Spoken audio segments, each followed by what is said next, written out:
Hello everyone, welcome to pharma study. Classification of drug series में आज हम जानेंगे टेट्रासाइक्लिन और क्लोरेमफेनिकोल के बारे में। तो स्टार्ट करते हैं।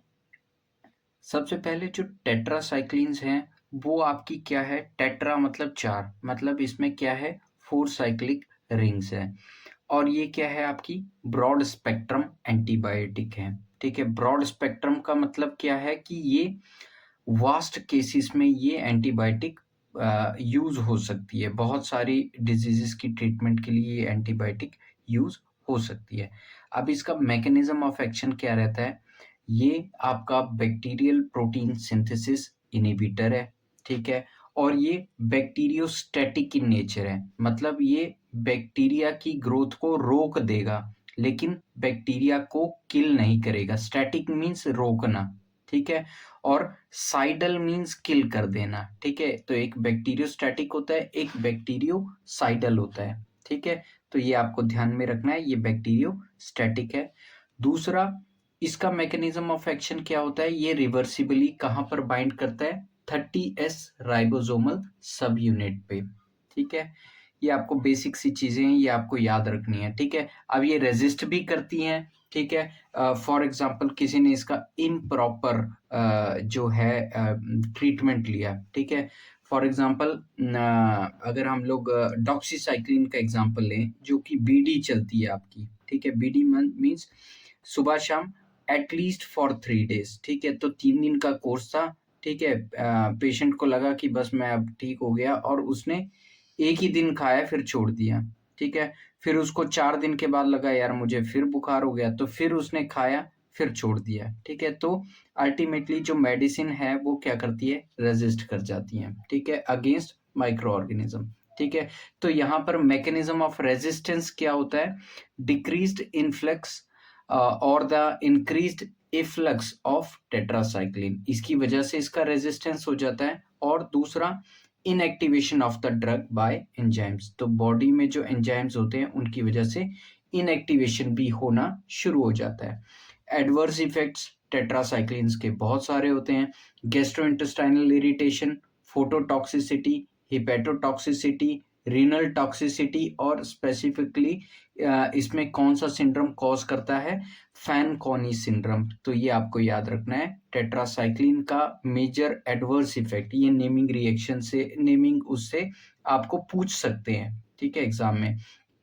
और सुपर इन्फेक्शन करता है। सुपर इन्फेक्शन आपका क्या होता है, जो हमारे गट में, ठीक है, गैस्ट्रोइंटेस्टाइनल ट्रैक्ट में क्या होते हैं, हेल्दी बैक्टीरियाज होते हैं। ठीक है, तो ये जो एंटीबायोटिक है उन हेल्दी बैक्टीरियाज को भी क्या कर देती है, स्प्रेस कर देती है। ठीक है, वो कम हो जाते हैं हमारी बॉडी में और उसकी वजह से क्या हो जाता है, जो इन्फेक्शन होता है उसको हम लोग क्या बोलते हैं, super infection. Next, discolouration of bones and teeth, और डिसकलरेशन मतलब बोन्स जो हैं और जो टीथ जो हैं वो आपके क्या हो जाते हैं, स्टेन करना शुरू कर देते हैं। ठीक है, वेस्टिबुलर टॉक्सिसिटी लाइक निस्टैग्मस और वर्टिगो। ठीक है, चक्कर आता है, निस्टैग्मस हो गया आई का रैपिड मूवमेंट। ठीक है, और हाइपर सेंसिटिविटी रिएक्शंस भी होते हैं किसी किसी को स्किन से रिलेटेड। ठीक है, अब हम बात करते हैं कि इसका यूज क्या है। ठीक है, जो टेट्रासाइक्लिन है, सबसे इंपॉर्टेंट रिकेट्शियल इन्फेक्शंस, रिकेट्शियल फीवर भी हम लोग बोलते हैं।